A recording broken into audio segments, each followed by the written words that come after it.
Hello दोस्तों, आपकी एक लाइक एंड सब्सक्राइब मुझे नेक्स्ट वीडियो बनाने पे मजबूर करती है।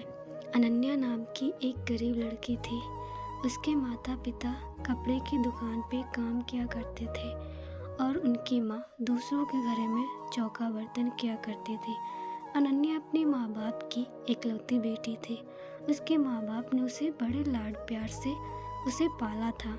वो चाहते थे कि अनन्या पढ़ लिख कर एक बड़ी ऑफिसर बने, जिससे उनकी सर से गरीबी का कलंक हमेशा के लिए मिट जाए। अनन्या ने जब 10वीं का क्लास पास किया तो उसके माँ बाप बहुत खुश हुए और उन्होंने कस्बे के एक इंटर कॉलेज में उनका नाम लिखवा दिया।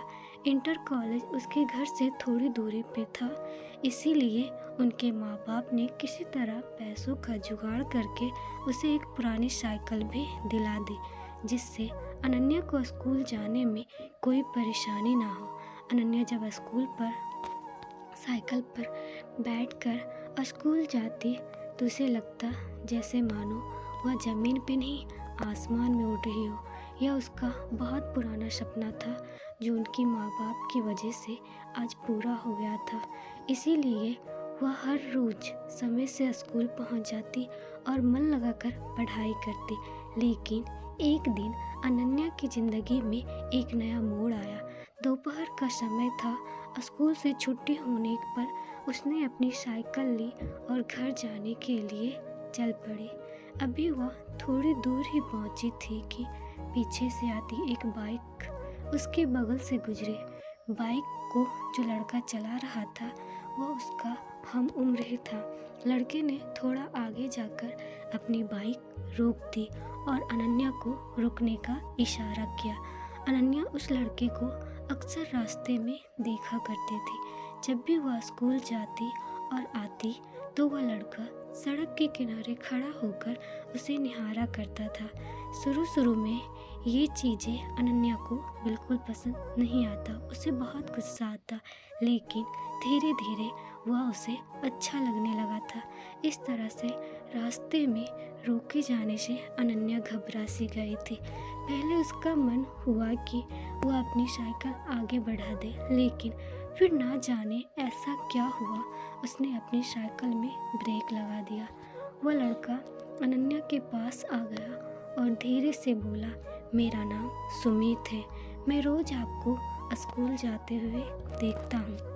अगर आप बुरा ना मानो तो मैं आपसे कुछ कहना चाहता हूँ। क्या? अनन्या ने बोली। अनन्या के मुंह से सिर्फ इतना ही निकला। सुमित ने अपनी शर्ट की जेब से एक गुलाब की कली निकालकर उसके हाथों में रख दिया और उसकी मुट्ठी बंद करते हुए बोला, मैं तुमसे बहुत प्यार करता हूँ। उठते बैठते सोते जागते हर समय बस तुम्हारे बारे में सोचा करता हूँ। मुझे कुछ भी अच्छा नहीं लगता।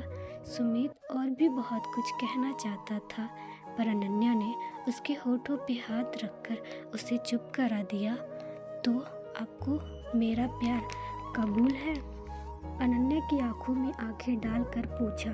अनन्या शर्मा सी गई।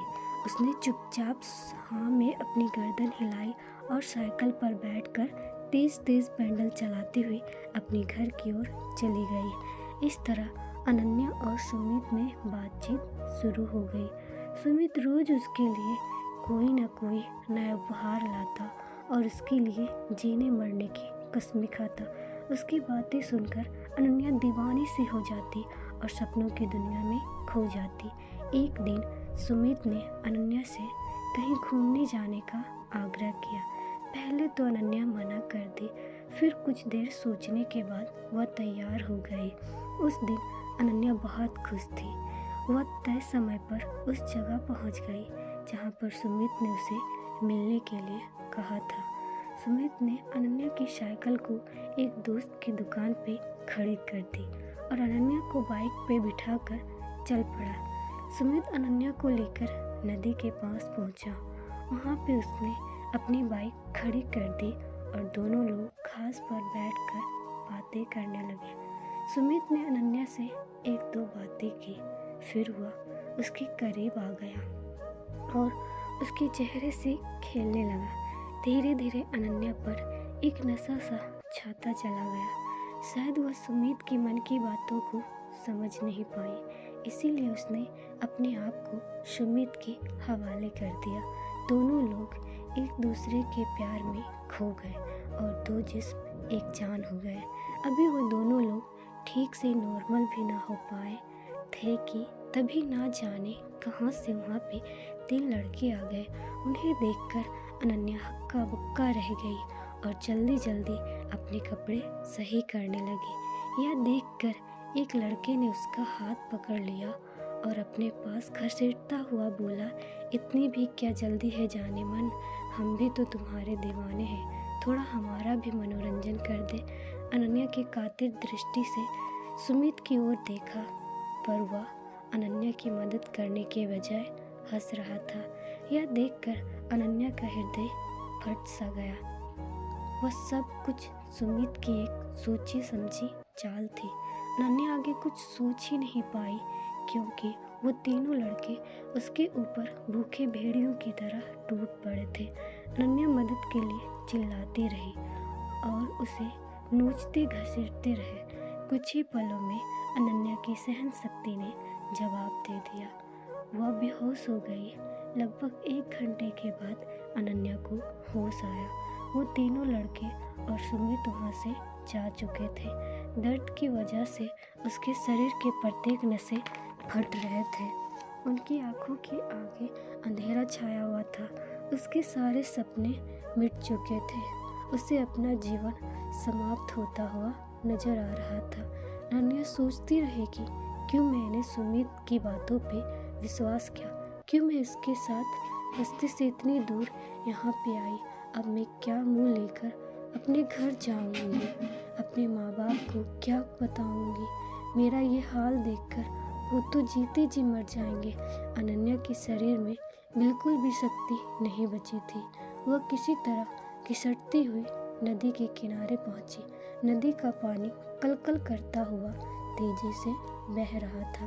अनन्या ने एक बार फिर अपने गरीब माँ बाप के बारे में सोचा, लेकिन साथ ही सुमित का चेहरा भी उसकी आंखों के आगे तैर सा गया और इसके साथ ही क्रोध, खींच और घिने मिले जुले भाव से उसका शरीर कांपने लगा।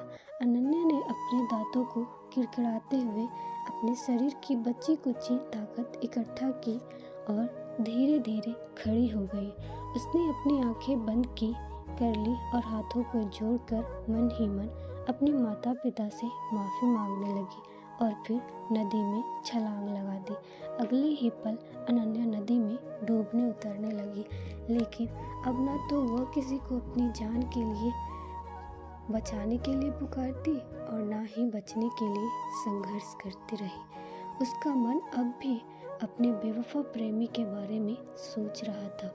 वो सोच रही थी कि क्यों मैंने उसकी बातों पे इतना विश्वास किया, क्यों मैंने उससे अंधा प्यार किया, क्यों मैंने उसकी नियतों को समझ नहीं पाई। अगर ऐसा कर पाती शायद और भी फिर वह नदी की गहराई में डूबती चली गई। दोस्तों, किसी से प्यार करना, किसी पे एतबार करना बुरा नहीं होता, लेकिन अपने भीतर जज्बातों को पहचानने की क्षमता भी रखिए। किसी की बातों पे एतबार करने से पहले उसे एक बार जरूर परखिए। किसी को अपना तन मन सौंपने से पहले उसके परिणामों को बारे में भी जरूर सोचिए, नहीं तो आप भी अनन्या की तरह धोखा खा सकते हैं, आप भी उसकी तरह ठगे जा सकते हैं। अगर ये मेरी वीडियो आपको अच्छी लगी तो प्लीज़ लाइक और सब्सक्राइब जरूर करें और कमेंट के माध्यम से हमें ज़रूर बताएं कि ये कहानी आपको कैसी लगी।